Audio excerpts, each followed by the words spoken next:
কি বাঙ্গু মুসলমান ভাইরা আমার, তোমাদের জজবা কেবল ফিলিস্তিনে জাগে, আর ভারতের কাশ্মীরে জাগে, আর আর মধ্যপ্রাচ্যের গাজাতে জাগে। তোমাদের চীনে তোমাদের মুসলমানিত্ব ইসলামী জজবা জাগে না, বেলুচিস্তানে তো জাগবেই না, কারণ তোমাদের পেয়ারা পাকিস্তান ভেঙে যাচ্ছে। আচ্ছা, ওটা বাদ দিলাম। কিন্তু কাশ্মীর তো তোমরা মুসলমানের জন্য হাই হোসেন করো। এখন কেন মসজিদের খুতবায় সে কথা বলা হয় না? মানে বললেই আমি বললেই আমি বিজেপির দালাল, শেখ হাসিনার দোসর, আওয়ামী লীগের দালাল, ইহুদির দালাল। এই যে 20 জন মারার প্রতিবাদ তো আমি শেখ ফরিদ করতেছি, এই কোন চিঙ্কুবাম ভারত বাংলাদেশে কেউ তো করলো না, কোন মুসলমান তো প্রতিবাদ করলো না। তারপরও আমি এলাম বিজেপির দালাল, আর এস এস এর দালাল। কেন এখানে ব্যথা পায় কেন? মানে এরা যে ইসলাম প্রেম মিথ্যা, বামপন্থীদের মানবতা, গণতন্ত্র, বাক স্বাধীনতা, মানবাধিকার, বাক স্বাধীনতা, রাজনৈতিক অধিকার, এগুলো মিথ্যা প্রমাণ হয়ে গেছে কাশ্মীর দিয়ে। এই আজকের ঘটনায় প্রমাণ হয়ে গেছে মুসলমানরা হইলো, মুসলমানের যে ইসলামী জজবা এটা হলো প্রতারণা, আর বামপন্থীদের মানবতা ভারত বাংলাদেশের এটা হলো বাটপারি। প্রমাণ হয়ে গেছে কাশ্মীরের ঘটনা। আর কত প্রমাণ করতে হবে? এত চক্ষু লজ্জাও নাই, দেখবেন চক্ষু লজ্জা নাই এদের কোনো এরা টু শব্দটি করো না। বেলুচিস্তান নিয়ে আমি ছাড়া বাংলাদেশের কোনো বামপন্থী কোনোদিনই বলে নাই। একবার নাকি 2বার একজন বলেছে, তাও আমার লেখার চাপে। তাছাড়া আজ পর্যন্ত কোনো বাংলাদেশিরা বলে নাই, ভারতেরও তো কোনোদিন বলবে না। কাশ্মীর নিয়েও টু শব্দটি করতেছে না কেন? কই এখন কেন পল্টন ময়দানে আমাদের মহামান্য কমরেড চক্কর বক্করবর্তী যায় না, যায় বলে না পাকিস্তানের প্রধানমন্ত্রী কসাই আসিফ মনির কসাই, নরেন্দ্র মোদী কসাই হয়ে গেছে। নরেন্দ্র মোদী কাশ্মীরে এত উন্নতি করে, তারপরেও কসাই।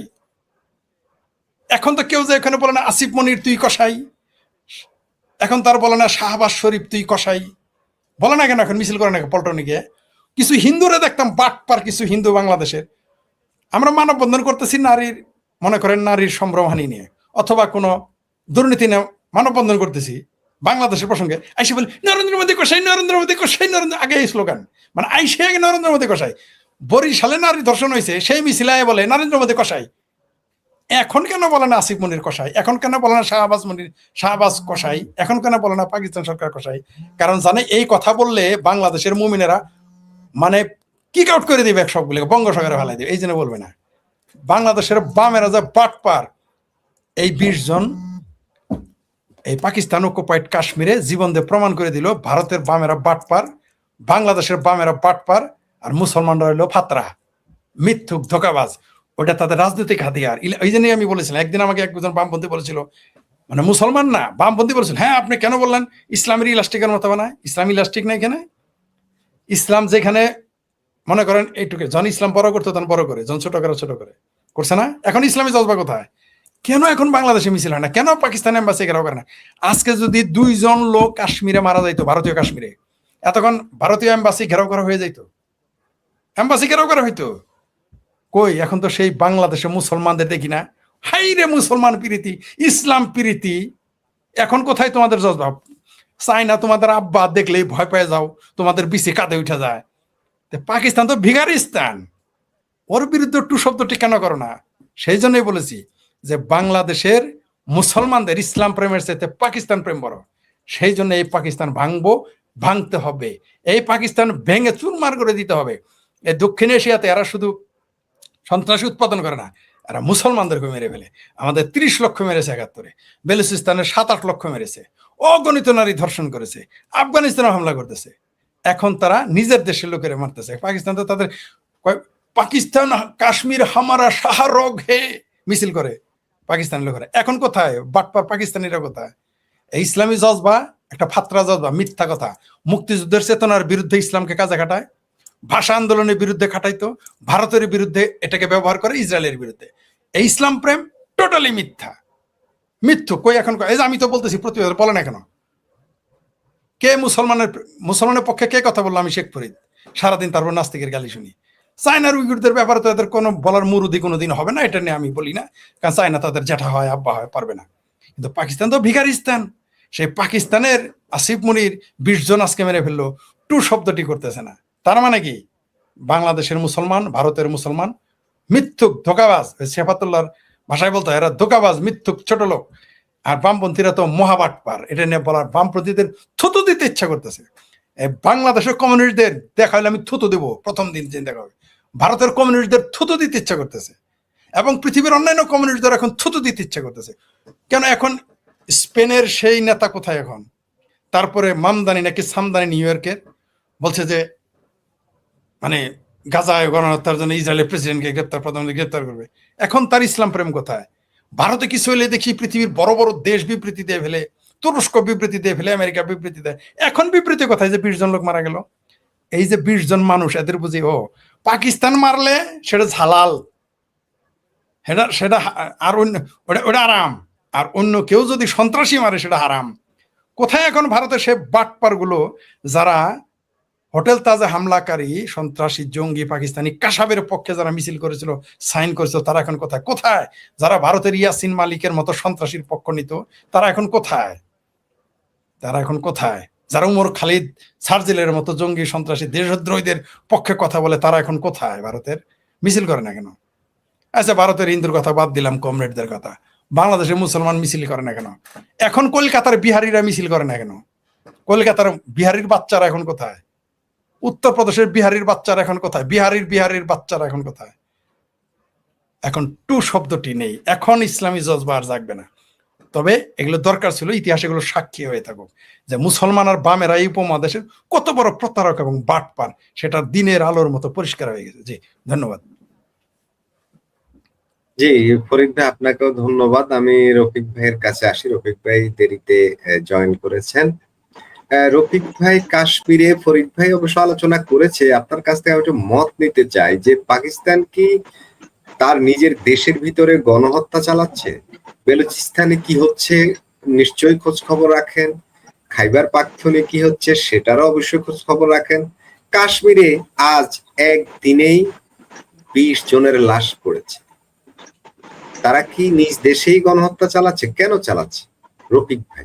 অন্য কোনো ভাবে কি এইগুলোর সমাধান করা যায় না? ধন্যবাদ মাসুদ ভাই, ধন্যবাদ গুরু। যদি আমার বয়স অনেক ছোট, তবে গুরু আমার। রফিক ভাই, আপনার ওখান থেকে প্রচন্ড শব্দ আসে। শব্দ তো এখন নাই, এরকম কিছু আসবে, আমি 2-1 দিন পরে বন্ধ করব।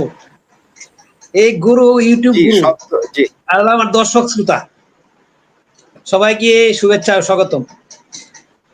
মাসুদ ভাই, আপনি যে আলোচনার প্রশ্ন করছেন আর ফরিদ ভাই যে আলোচনা করছে, এই আমার চ্যানেলটাতে মাত্র করে আসলাম। এই কথাগুলি কেন ফরিদ ভাইয়ের সাথে মিলছে আমি জানি না, তার সাথে আমার যোগাযোগ হয় না, আমি বুঝি না আসলে তার সাথে।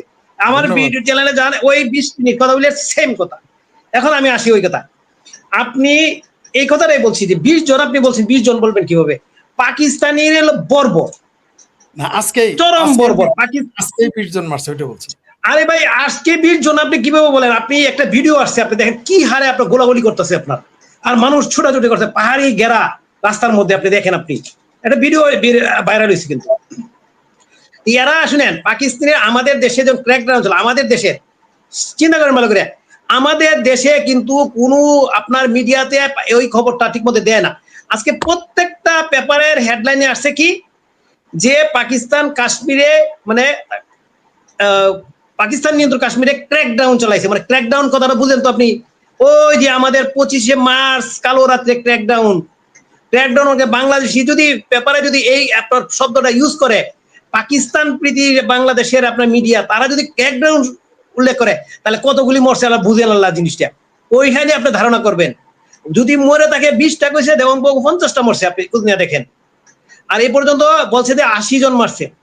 দেখেন, আমি আমার এই ভিডিওটাতে বলে আসছি, যেখানে খাইবার পাখতুনের কথা বললেন, খাইবার পাখতুনে যুদ্ধ করতেছে আজকে 48 সন থেকে, 1948 থেকে তারা যুদ্ধ করতেছে স্বাধীনতার জন্য।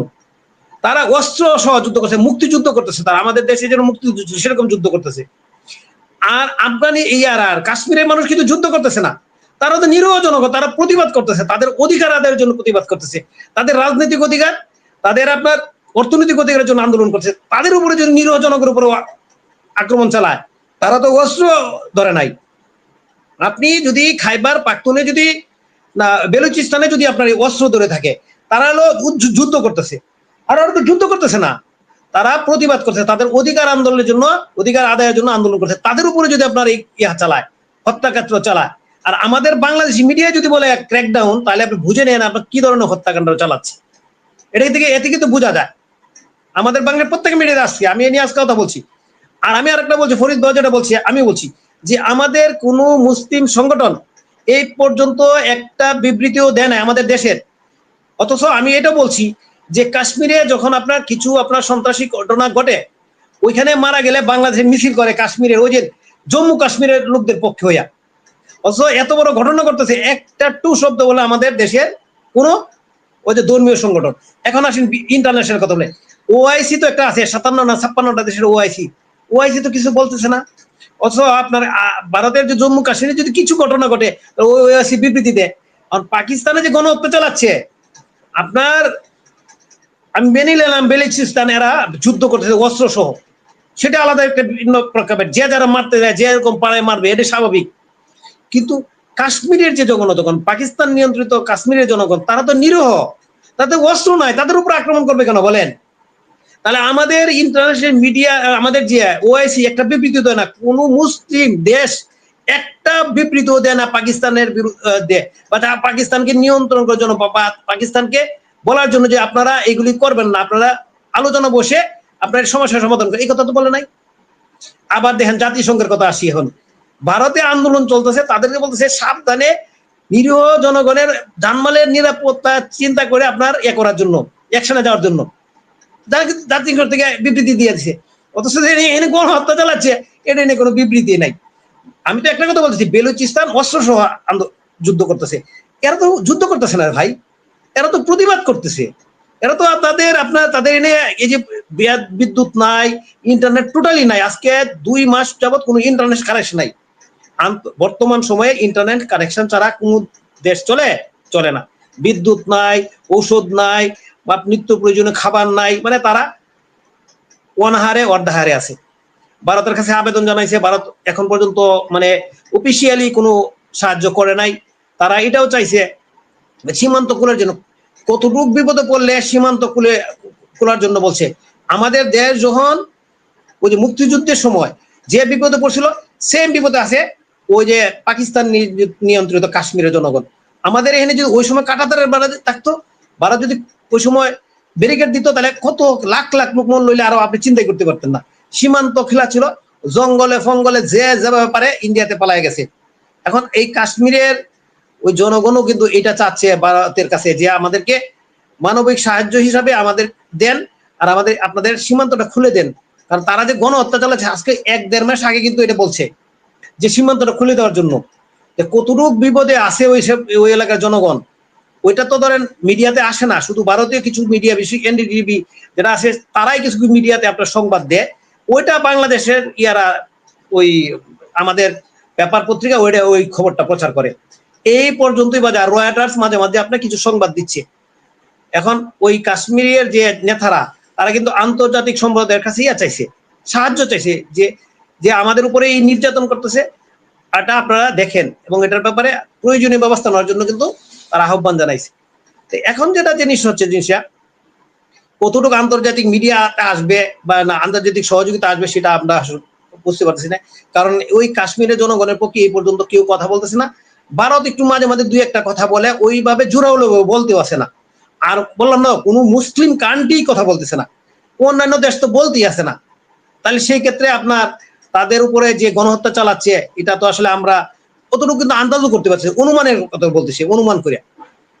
কারণ কিছু ভিডিও ফুটেজ আসতেছে না যে ঠিক না, একটা ভিডিও আসছে, কিন্তু আপনি তো দেখাইছেন হলো একটা স্টিল ছবি, একটা ভিডিও আছে, দেখেন আপনি গোলাগুলি করতেছে, দেন এটা স্পষ্ট বোঝা যাচ্ছে, থাম দাম গুলি করতেছে, আর মানুষ ছোটাছুটি করতেছে পাহাড়ের পাদদেশে, এটা রাস্তার নিচে পাহাড়ের পাদদেশে এই ভিডিওটা আসছে।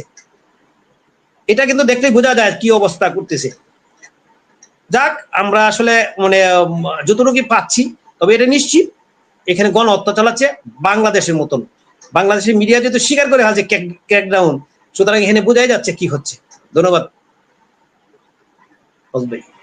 জি রফিক ভাই, আপনাকেও ধন্যবাদ। ফরিদ ভাই, রফিক ভাইয়ের আলোচনায় তিনি যেটা বললেন, নিরস্ত্র কাশ্মীরিদের উপর গণহত্যা চালাচ্ছে, নিরস্ত্র, তারা সেখানে যুদ্ধ করছে না, তাদের যুদ্ধ করার মতো অস্ত্র নেই। যেমনটা 1971 সালের 25শে মার্চ রাতে বাংলাদেশের উপর গণহত্যা চালিয়েছিল, ঠিক তেমনটাই করছে সেখানে, যার নাম দেওয়া হয়েছে ক্র্যাকডাউন। মিডিয়া বলছে ক্র্যাকডাউন, এমনকি বাংলাদেশের ইন্ডিপেন্ডেন্ট টিভিতে এই ধরনের হেডলাইনে করেছে, আরো কিছুতেও এই সেম হেডলাইন করেছে। ফরিদ ভাই 2-3 মিনিট যদি এ বিষয়ে একটু বলেন। ওরা নিরস্ত্র। পাকিস্তান কবে নিরস্ত্র মানুষ ছাড়া কারোর মুখোমুখি হয়ে হতে পেরেছে? মুরত তাদের আছে? পাকিস্তান সারা জীবনে নিরস্ত্র মানুষের উপর হামলা করেছে। ওরা জিততে পেরেছে কোনোদিন কোনো যুদ্ধে? ওরা ব্ল্যাক সেপ্টেম্বরে নিরস্ত্র ফিলিস্তিনিদের মেরেছে, ওরা 71-এ নিরস্ত্র বাঙালিদের মেরেছে, ওরা 75 বছর যাবৎ 70 বছর যাবৎ মেরে আসছে নিরস্ত্র বালুচদের, এখন বালুচরা রুখে দাঁড়িয়েছে।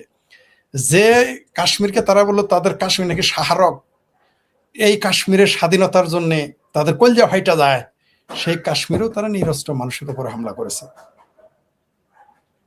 এরা তো, এদের ইতিহাসই তো নিরস্ত্র, ওদের মুরদ আছে যুদ্ধে জিতার।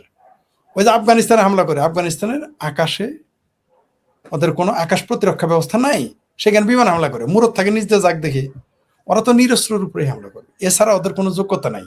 এই পাকিস্তানটা হচ্ছে দক্ষিণ এশিয়ার জন্য অভিশাপ আর পৃথিবীর জন্য পাপ। তার জন্য আজকে এই মানুষগুলো মারা যাচ্ছে। আর সবচেয়ে আশ্চর্যের ব্যাপার, মানবাধিকার কর্মী, বাম সাম আর ইসলামী জজবা এখন আর জাগে না। যাই হোক, ভালো হয়েছে, এই কাশ্মীরের এই ঘটনায় ফাইনালি প্রমাণ হয়ে গেছে এই দেশে মানবাধিকার, এই উপমহাদেশে মানবাধিকার এবং ইসলামী জজবা আসলে পাকিস্তান প্রেম, এর বাইরে তারা যেতে পারবে না। তো জনগণ এগুলো দেখতেছে, এগুলো হিসাব একদিন সবার সামনে দিতে হবে, এই সংস্থাগুলোকেও, সব পাকিস্তান সরকারকেও। পাকিস্তান ভেঙে যাবে, পাকিস্তান আর টিকবে না, ভেঙে খান খান হয়ে যাবে। ভেবেছিলাম এক টুকরা হবে, এখন দেখি কয়েক টুকরা হতে যাচ্ছে। জি, ধন্যবাদ। জি ফরিদ ভাই, আমার ভাইকে মারতেছে বাঁচান, হবিগঞ্জে সার্জিস আলমের আকুতি। ইত্তেফাক হেডলাইন করেছে, আমার ভাইকে মারতেছে বাঁচান ভাই, হবিগঞ্জে সার্জিসের আকুতি। সার্জিস আলম, ওদের গাড়ি বহরে হামলা করেছে, সার্জিস আলমকে অবরুদ্ধ করে রেখেছে। অভিযোগ ছাত্রদল যুব দলের বিরুদ্ধে, ঘটনা জুলাই মাসে চলছে। এ বিষয়ে যদি একটু মন্তব্য করেন ফরিদ। শোনেন, কেউ যদি অন্যের জন্য গর্ত ঘুরে, সেই গর্তে কিন্তু শেষে নিজেও পড়ে, এরকম একটা প্রবাদ আছে। অন্যের জন্য গর্ত করলে সেই গর্তে নিজেকেও পড়তে হবে। এই যে আমার ভাবির পোলা সার্জিস মলম, তারপরে পেটক্যান নাহিদ ইসলাম, তারপর আমার ভাবির পোলা আর আছে কালাপাড়া, ওই দাঁড়িয়ালা একটা আছে না, কি যেন নাম, পাটোয়ারি নাকি ফাটোয়ারি না, কি আর যেন নাম, কি যেন নাম ভুলে গেছি। তো আমার ভাবির পোলারা এতদিন মব করেছে, মানুষকে যেখানে ইচ্ছা সেখানে পিটিয়েছে, ঘরে পিটিয়েছে, বাইরে পিটিয়েছে, জেলের ভিতরে মেরেছে, জেলের বাইরে মেরেছে, আদালত চত্বরে মেরেছে, কিছুই তো এখনো শুরুই হয় নাই। এই ওয়াকার বাহিনী আর ভাবির পোলাদের মামুরা থাকতে যেভাবে উষ্টা গুতা খাইতেছে, কেবল তো শুরু, কিছুই তো হয় না এখনো।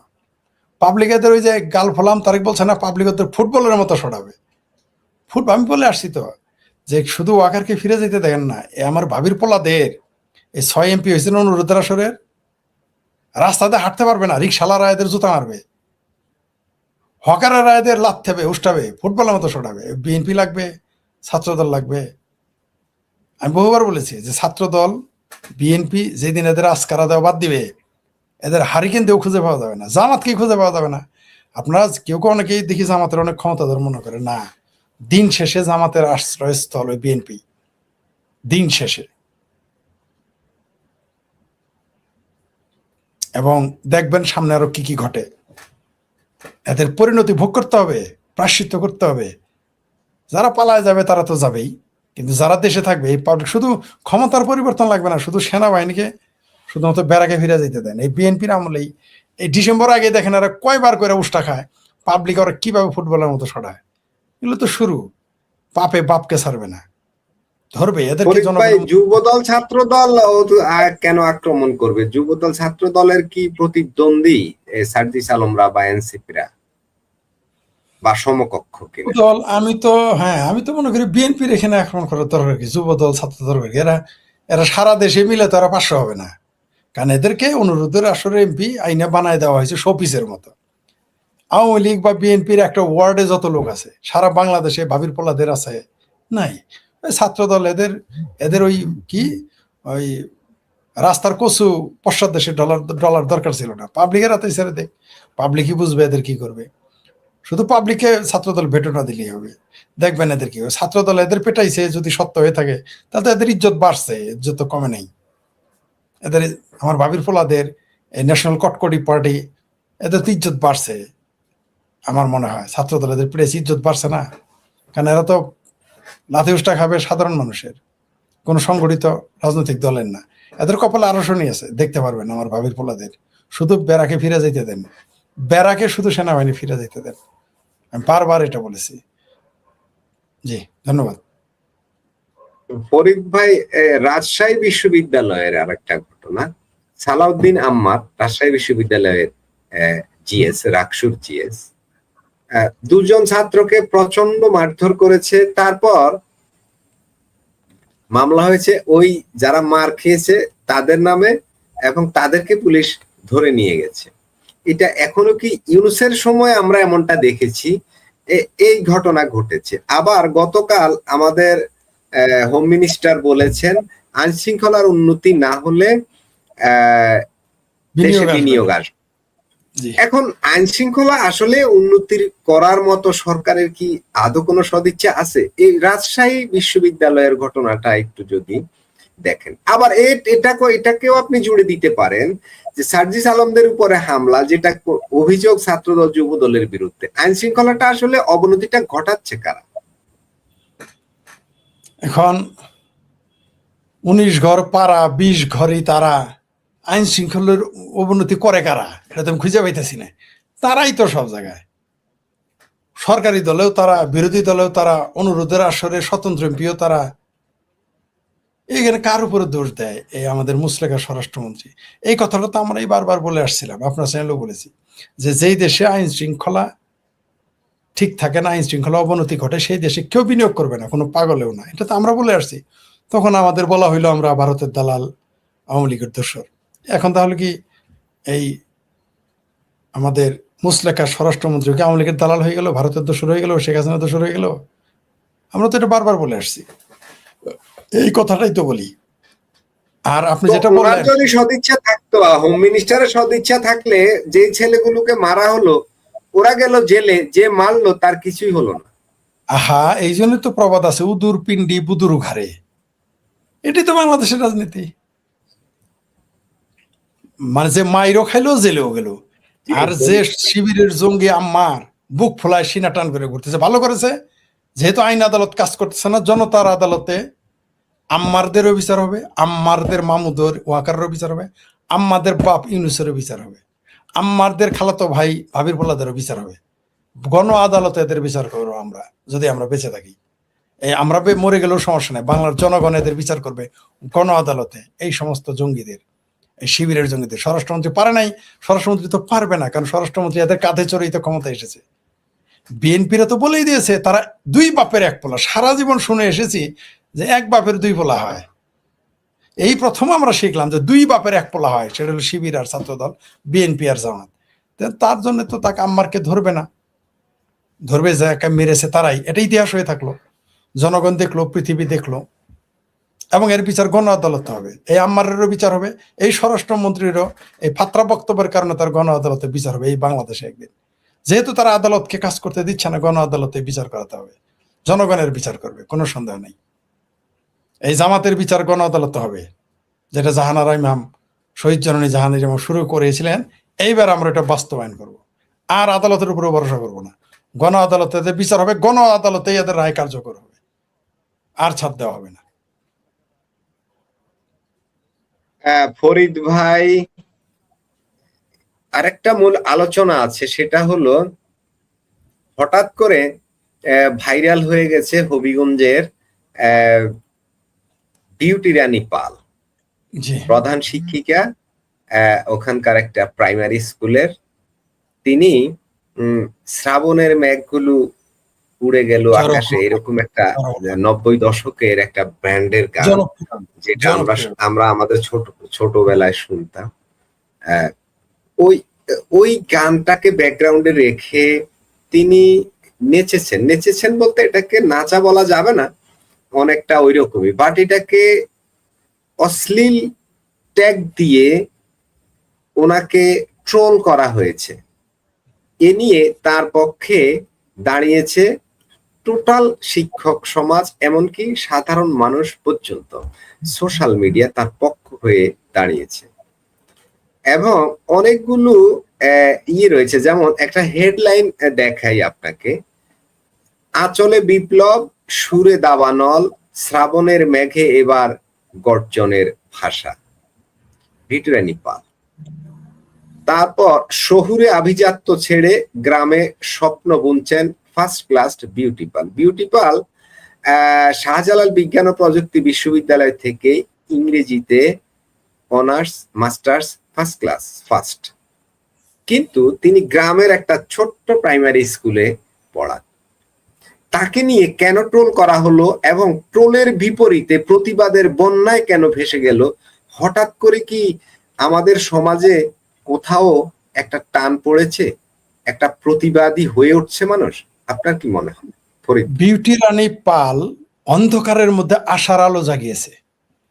তার এই কাজটার মধ্য দিয়ে আমরা যে আশাহত হয়ে গিয়েছিলাম, ভয় পেয়ে গিয়েছিলাম, তিনি আমাদের সাহস জুগিয়েছেন। তার ছোট্ট একটা রিলে, শ্রাবণের মেঘগুলো জড়ো হলো আকাশে, এই একটা গানের রিল, এই বিউটি রানী পাল তিনি প্রতিবাদ করে। দেখেন, মিডিয়া, সামাজিক যোগাযোগ মাধ্যম যে কত শক্তিশালী, রাজপথের চাইতে কোনো অংশে কম নাই, বিউটি রানী পাল প্রমাণ করে দিয়েছে। দেখেন, সাথে সাথেই আমরা ভেবেছিলাম আমাদের দেশটা মৌলবাদীদের খপ্পরে চলে গেছে, কিন্তু না, বিউটি রানী পাল ছোট্ট একটা রিল দিয়ে প্রমাণ করে দিলেন এবং তার পক্ষ নিয়ে দেশের জনগণ প্রমাণ করে দিল এই দেশে মৌলবাদীদের স্থান নাই, এই দেশে সঙ্গীত বিরোধীদের স্থান নাই। যারা তার এই গান নিয়ে ট্রল করেছে তারা হলো সেই মাদ্রাসার বলৎকারের পক্ষের লোক, তারা সঙ্গীত বিরোধী লোক, তারা শিল্প বিরোধী লোক, যারা মানুষের সুকুমার সকল সৃষ্টি বিরোধী লোক, তারা বিউটি রানী পালের সমালোচনা করেছে, ট্রল করেছে। তোরাই কেয়ার করবো আমরা? বরং আমরা দেখলাম যে তিনি একটা, বলতে গেলে তিনি এই বাংলাদেশ থেকে সঙ্গীত হারিয়ে গিয়েছিল, এই বাংলাদেশ থেকে সুকুমার প্রবৃত্তি হারিয়ে যাচ্ছিল। বিউটি রানী পাল আমাদের সেই আশার আলোটা জ্বালিয়ে দিলেন।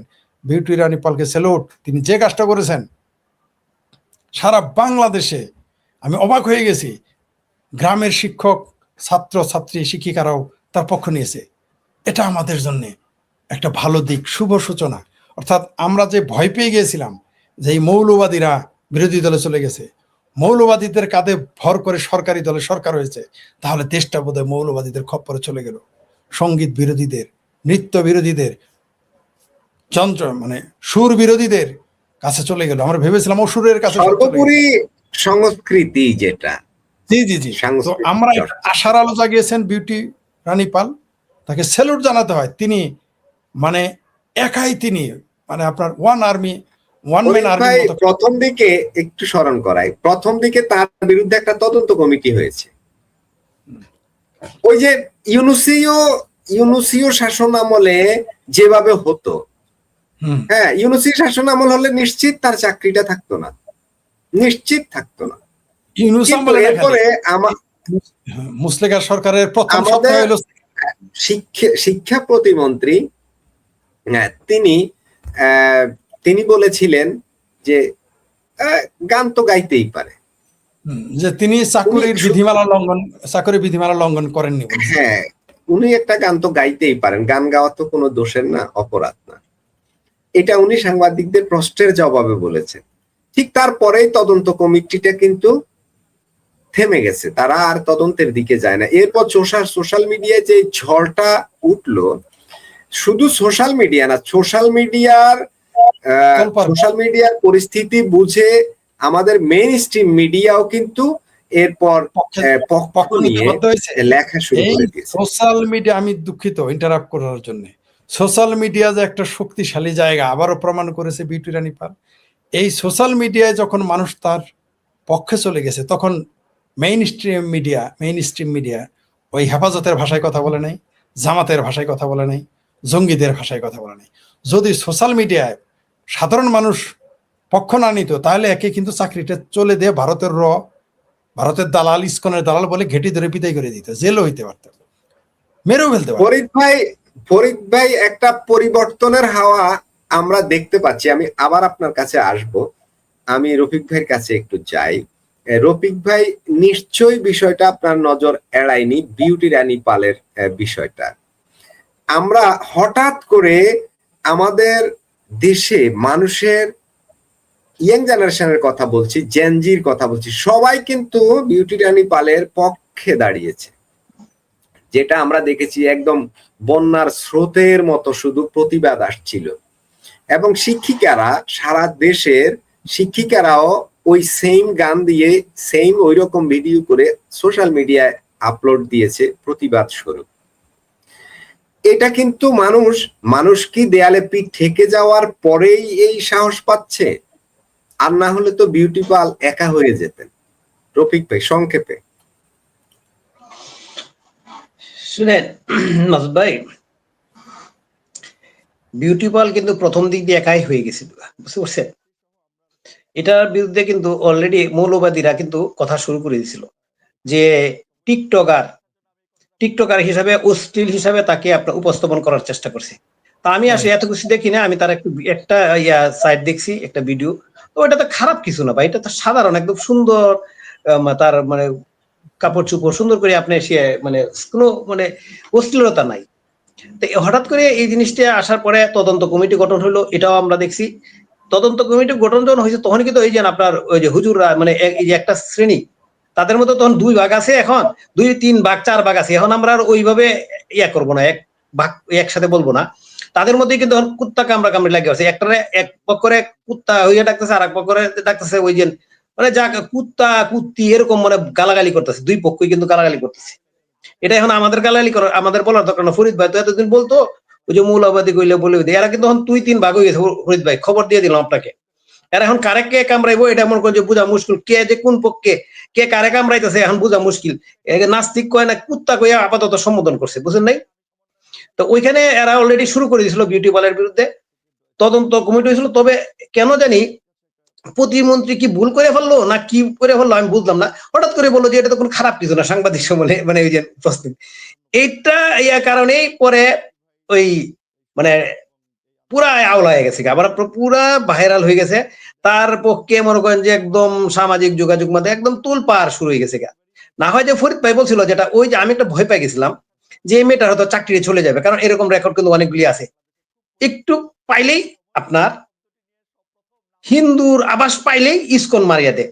ইসকন যে কোথায় কামড় দিছে, কোন জায়গায় যে চিমটি মারছে, এটা আমরা বুঝি না। একদিকে রফিক ভাই, একদিকে শিক্ষক, আরেকদিকে গান, আরেকদিকে একটু হালকা নাচ, শাড়ি পরে একজন শিক্ষক হয়ে এটা নাচ বলবে না। তার চেয়েও বড় বিষয় হলো তিনি সনাতনী হিন্দু। এই তো আমি বলি আপনাকে, ওইটাই বলছিলাম। এই যে ইসকন বইলা কিন্তু বাইর করে ফেলছিল, কিন্তু ইসকন বইলা কিন্তু প্রকাশ করে ফেলছিল, কিন্তু তাই কিন্তু গেছিল, কিন্তু সোশ্যাল মিডিয়ার ইয়ার কারণে সে টিকে গেছে গা, বেঁচে গেছে গা। কারণ হলো দেখেন ওই কি জানি নামটা এই মুহূর্তে মনে হচ্ছে, ফরিদপুরে হচ্ছে একটা হিন্দু লোক, কি জানি নামটা বলেছে আছে, ওই ইসলামের নবীকে নাকি, আমাদের নবীকে নাকি অবমাননা করছে, কি জানি বলছে না বলছে, ওই জন্য ওইটা সূত্র ধরে তারা জেলে ঢুকাই দিছে। এখন ওদের যে ধর্ম, এই যে ধর্মীয় যে আছে, ওই যে রামের ছবি দিয়া জুতা পিটা করলো, এই করলো সেই করবো, মানে অশ্লীলতার কোনো শেষ নাই। ওটা তাদের ধর্মের অবমাননা হয় না? ওইটা হ্যাঁ, ওইটা হলো অন্য ধর্মকে যখন আমরা বেজ্জতি করি, আমি যদি এইভাবে বলি কথাটা, তাদের ধর্ম অনুভূতিতে কি লাগে না? তাদের অনুভূতি নেই, তারা কি কাঠ, তারা কি নির্জীব? আমার তো এই কথাগুলি, ওই যে ছেলেটা দেখেন, ওই যে আপনার ওই আরেকটাও বলে, এই যে আমাদের এখানে প্রায় ওই যে গত লাইভে একজন বারবার করে কমেন্ট করছিল আমাদেরকে কেন কাফের বলা, এই যে কাফের মাইকে রেকর্ড করে এই যে কে কাফের কে কি, এটা কি এইভাবে বলার বিষয়? অন্যদের কি গায়ে লাগে না? অন্য ধর্মের মানুষদের কি গায়ে লাগে না যে আমাদেরকে এগুলো বলছে? তাহলে আমরা কি পৃথিবীতে কি একা? মানে পৃথিবী একদিকে, আমরা অন্যদিকে নাকি? অন্যদিকেই তো আমরা অবশ্যই অন্যদিকে চলে গেছি গিয়া। আপনি আর কিছুদিন অপেক্ষা করেন, এইভাবে যদি থাকে, বারবার বলতেছি না, শুনেন, সমস্ত কিছুর মূলে হলো আপনার বিজনেস। ওই যে লাফালাফিও করেন, কাটাকাটি কেন ফাল মারেন, এই করে, সবকিছু বিজনেস। বিজনেসে কিন্তু গতি কিন্তু অলরেডি নিম্নমুখী, কঠিন ভাবে নিম্নমুখী, একটা এত আস্তে আস্তে না, কিন্তু ব্যাপক ভাবে আপনার নিম্নগামী। আমি কিন্তু বহুত আগে বলছিলাম, বহুত দিন আগে আপনার টক শোতে বলছি যে এই যে ইসলাম নিয়ে, এই যে হিন্দু বিদ্বেষ, এই যে অন্য ধর্মের কে টোটাল 800 কোটি মানুষের মধ্যে 225 কোটি হলো মনে করেন মুসলমান, এরা ছাড়া সব হলো জাহান্নামী, কাফের, নমরুদ, যা আছে সব। ওই যে একটা জিনিস প্রপাগান্ডা যে ছড়াইতেছেন আপনার সারা বিশ্বের মানুষ কিন্তু এই আপনার বাংলায় বুঝে, তারা অটো ট্রান্সলেট হয়ে যায়। সুতরাং তারা আপনারা কি বলতেছে তাদের বিরুদ্ধে, এটা কিন্তু ভালো করে বুঝতেছে। সুতরাং এমন ভাবে কলকাঠি নাড়বো, আমি বলছিলাম অনেকদিন আগে যে ভারতের সাইল বুঝা বহু মুশকিল, এমন কিছু কাজ আস্তে আস্তে করবে, মানে আমাদের দেশকে মৌলবাদী ট্যাগ দেওয়ার প্রায় কাছাকাছি চলে গেছে। পাকিস্তান যেন আপনার মৌলবাদী পুরা আপনার জঙ্গি ট্যাগ অলরেডি সারা বিশ্বের ট্যাগ হয়ে গেছে গা, ওইরকম আমাদেরটাও কাছাকাছি নিয়ে পৌঁছাইতেছেন আপনারা, আমরা নিজেরাই। সুতরাং আমাদের অবস্থানটা খুব তাড়াতাড়ি বুঝবেন, লাফালাফি সম্বদ্ধ হয়ে যাবো। আরেকটা জিনিস বলি, একটা ছেলে, ওই যে একটা ছেলে দেখেন, ওই যে রমনা, এই যে এখানে পার্কের এনে, ওই যে আপনার সৌরদ্দ উদ্যানে, রফিক ভাই কথা যখন তুলছেন তো এই প্রসঙ্গেই বলি। হ্যাঁ, এটাই বলতেছি, এই ছেলেটার কথা বলতেছি আপনি। বলুন আপনি, এই দুজনেই কিন্তু খুবই ভাইরাল, দুজনের পক্ষেই পুরো দেশ এই মুহূর্তে। হ্যাঁ, এই ছেলেটা কিন্তু প্রথম ওরে কিন্তু হিন্দু বানাইতে এসেছিল। ওই এক হুজুর আছে না, ওই হুজুরে সে যে তর্ক বিতর্ক শুরু করলো তার সাথে, তারা বলছে তুমি ঘটনাটা কি ঘটছিল সেখানে, মূলত ঘটনাটা কি ঘটছিল? সেই ঘটনাটা হলো, এখানে শুনেন, এখানে একটা মসজিদ বানাইছে, ওই একটা গাঁজাখুর এখানে মসজিদ বানানোর চেষ্টা করতেছে, অলরেডি করছে, কিন্তু সরকার, হ্যাঁ এটা সরকারি জায়গা কিন্তু মসজিদ হয় না, হবে না, সরকার থেকে পারমিশন নিতে হবে, সরকারের অনুমোদন নিতে হবে। হ্যাঁ, তাইলে মসজিদ হবে, না হলে তো মসজিদ হবে না। এখন ওইখানে এটা ভাঙতে গেছিল ম্যাজিস্ট্রেট, ওইখানে কেউ কেউ বাধা দিছিল, ওই ছেলেটা ওইখানে ছিল, বুঝতে পারছেন? তো ওই ছেলেটা আবার বলছে যে এখানে মসজিদ হবে। বিষয় এটা না, তথ্যগত ভুল আছে, আপনার তথ্যগত ভুল আছে। ওইখানে ঘটনাটা হচ্ছে, ওইখানে ওই মসজিদ ওরা বানাইছে, ওরা ট্রিপল দিয়া অন্যভাবে এটা অস্থায়ী ভাবে ওইখানে তৈরি করেছিল সরকারি জায়গায়। ওই ছেলেটা ওটা প্রতিবাদ করেছে যে এখানে মসজিদ হলে ওই পাশে মন্দির হবে, তার পাশে গির্জা হবে। এই কথাটা তো আমি বলতেছি, প্রতিবাদ করে আমি ওই কথাটা বলছি। ওইখানে ম্যাজিস্ট্রেট ছিল না। তারপর ওইখানে হুজুর এসে ওই ছেলেকে বলল, তুমি মসজিদের বিপক্ষে কেন কথা বলো, তুমি কি হিন্দু? সে বলে যে না, আমি মানুষ, সবার আগে আমি, তারপরে আমি হিন্দু, সেটা পরে দেখা যাবে। না, ওই ছেলের জিজ্ঞেস করছে তোমার নাম কি, তুমি তো হিন্দু। কখন সে বলছে যে আমি হিন্দু না, আমি হলো প্রথম হলো আমি হলো মানুষ। ছেলেটা বয়স কিন্তু 17-18 হবে। সে বলছে যে আমি মানুষ। প্রথমে এখানে যদি এই মসজিদ হয় তাইলে আমি নিজের টাকা দিয়ে মন্দির করব। তখন সবাই ভাবছিল যে ছেলে হিন্দু, কিন্তু পরে দেখা গেল ওই ছেলে একটা স্ট্যাটাস দিছে, ওর নাম হলো আজহারুল। তখন জানা গেল যে সবাই এটা যে মুসলমান ধর্মের ছেলে। কারণ সে আর একটা কথা, যে এখানে হলো সরকারি জায়গা, এখান থেকে যদি এখানে মসজিদ বানাতে হলে পারমিশন নিতে হবে সরকার থেকে, কারণ সরকারি জায়গা কোনোদিন মসজিদ হয় না। আমাদের দেশের মানুষের ভুল ধারণা আছে, আপনার মসজিদের আপনার নিজের জায়গা হইলে পার্সোনাল মসজিদের মতো করে দিতে হবে। আরেকটু স্মরণ করাই দিই আপনাকে, আমি ওর ভিডিওটা দেখেছি। ও বললো যে এখানে মসজিদ হবে, মানুষ আসে এখানে, এরা এখানে নামাজ পড়বে, ঠিক আছে। তো ওই ছেলে বললো যে তাহলে পাশে এখানে আমি মন্দির করব, তার পাশে আমি আর একটা গির্জা করব, কারণ সবার অধিকার, মুসলমানদের অধিকার থাকে, সবার অধিকার থাকতে হবে। তারপর ওই হুজুর বললো যে পাশেই তো মন্দির আছে, ওই যে একটু দূরে মন্দির আছে। তো ওই ছেলে বললো যে পাশে তো মসজিদ আছে, এখানে কেন মসজিদ হতে হবে? এই তো এই ছেলেটা, মানে এটা তো এইটাই বললাম, আপনি এই জিনিসটাই বললাম যে মসজিদ আছে, সব মসজিদ হবে, মন্দির হবে। এখন আসলে জানেন কি, বিষয়টা এটা না, এখানে মন্দির আছে, এখানে মসজিদ আছে, এখানে হবে কি হবে না বিষয় এটা না। বিষয় হলো এই সিচুয়েশনে, এই বাংলাদেশে, আজকের বাংলাদেশে এই ছেলের পক্ষে কেন মানুষ দাঁড়ালো? আমার তো মনে হয় এই ছেলের তো অন্য ইউনুসের সময় হলে তো তার মাথাটাই যাইতো, মানে কল্লা যাইতো। মানুষ কি দেয়ালে থেকে গেছে মানুষের? মানুষ কেন প্রতিবাদী হয়ে উঠছে? আমি এই প্রশ্ন রফিক আমি আমার কথা শুনেন, আমি বলি আপনাকে জিনিসটা, এই ছেলেটার প্রথম কিন্তু হিন্দু বানাইতে চেয়েছিল, খেয়াল করে জিনিসটা, এবং এর স্ট্যাটাসও দিছে হিন্দু, এই ছেলে হিন্দু, কিন্তু পরে দেখা গেল ও নিজের স্ট্যাটাস দিছে যেহেতু ওর নাম আজহারুল, ওইটা তো ভাইরাল হওয়াতে এগুলো স্টপ হয়ে গেছে। যদি কোনো কারণে যদি হিন্দু ট্যাগ দিতে পারতো, অথবা যদি আওয়ামী লীগ ট্যাগ দিতে পারতো, তাহলে ওরে তো পিটাই লইলে, আপনি এটা বিশ্বাস করেন? ওখানে ওই ট্যাগটা দিতে পারে নাই, ওই ছেলেটা বয়স কম, যে কোনো কারণে ওই ট্যাগ দিতে পারে নাই, যে কারণে বেঁচে গেছে। কথাটা বুঝতে হবে আপনার। এখন আপনার দেয়ালে পিঠ থেকে গেছে কি মানুষ, সাধারণ মানুষ তো আসলে খুবই আপনার ইয়াতে আছে, ইউনুসের আমল না, এখনই পিটা খাই লইলে। আপনি দেখেন না রাজশাহীতে ঘটনা কি, রাজশাহী ইউনিভার্সিটি আমাকে বলতে দিলেন না, আপনি দিচ্ছেন ফরিদ বাইরে। রাজশাহী ইউনিভার্সিটিতে এগুলি সাধারণ ছেলেরা, এরা লেখাপড়া করতে আছে, ওই কি একটা প্রেম সেম নিয়ে ঘটনার, এইটা নিয়ে হলো তাকে লাইব্রেরি থেকে পিটাইছে, এরপরে হলে গিয়ে পিটাইতে চাইছে, এরপরে এটার গেছে আওয়ামী লীগের ছাত্রলীগের টেক দিচ্ছে। ভাই ছাত্রলীগ কোথায় পারি? ইউনিভার্সিটি পোলারে যারা লেখাপড়া করে, এখন এই লেখাপড়া করবো না, ছাত্রলীগ টেক খাই লেখাপড়া বন্ধ করে দিব। এমনি যদি টেক খাইছে ছাত্রলীগের তো ইউনিভার্সিটি আসতে পারে। ইতিহাসের আমাদের জীবনে এরকম ঘটনা ঘটে নাই যে কোনো ছাত্র দল বা ছাত্রলীগ বা ছাত্র শিবির করে দেখে আপনি ইউনিভার্সিটি পড়তে পারবে না, এরকম রেকর্ড ঘটে না। কিন্তু এটা এখন বর্তমানে যোগ হলো, কোন ছাত্রলীগ যদি কেউ ট্যাগ দিতে পারে তাহলে ইউনিভার্সিটি আবার করতে পারে না, যে কারণে ওই ছেলেগুলির জেলে দিছে। দেখেন আপনি, পিটনা খাইলো, কি ছেলেটা কিভাবে মারপিট করছে, আপনার বেদর পিটাইছে, কিন্তু এরপরে ওরে বিশ্ববিদ্যালয় প্রশাসনের সহযোগিতা তাকে জেলে।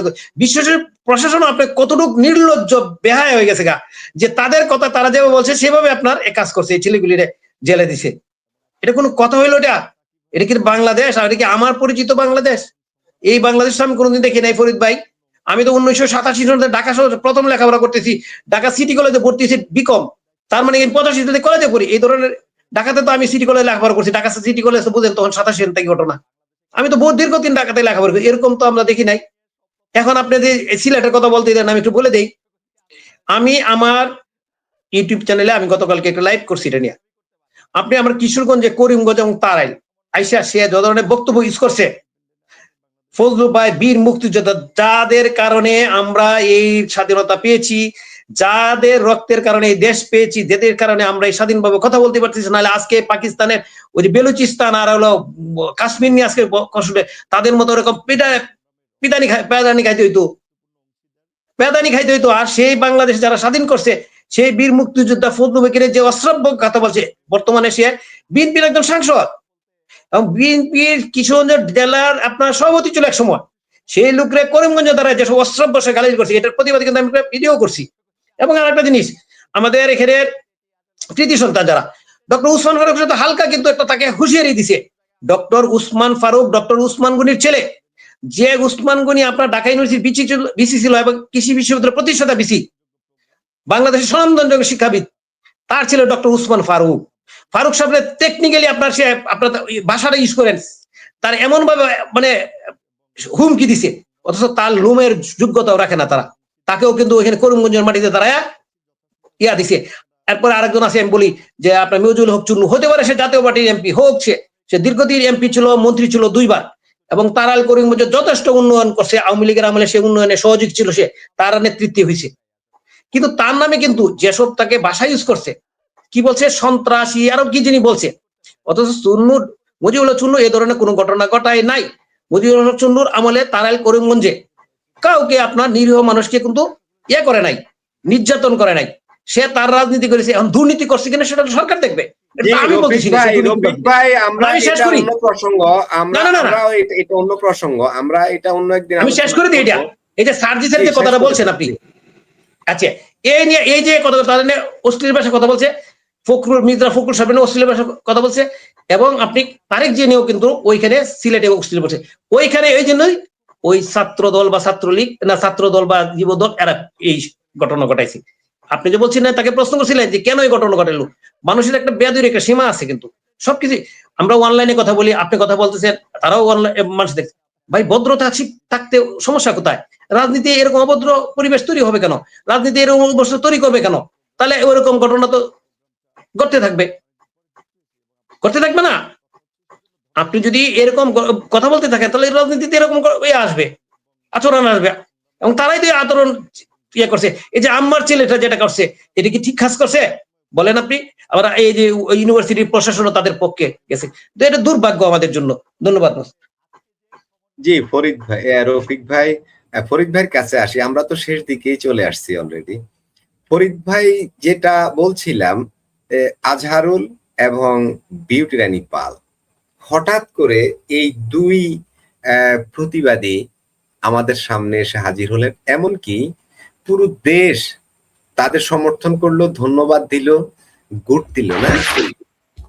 আমি বারবার এটা জানতে চাচ্ছি, আমাদের সমাজের ভিতরে আসলেই কি মানুষের যে ভয়ে আতঙ্কে মানুষ যে 18 মাস ইউনূসের সময় থমকে ছিল, মানুষ কি এই সময়ে এই এই অচলায়তন ভাঙতে শুরু করেছে?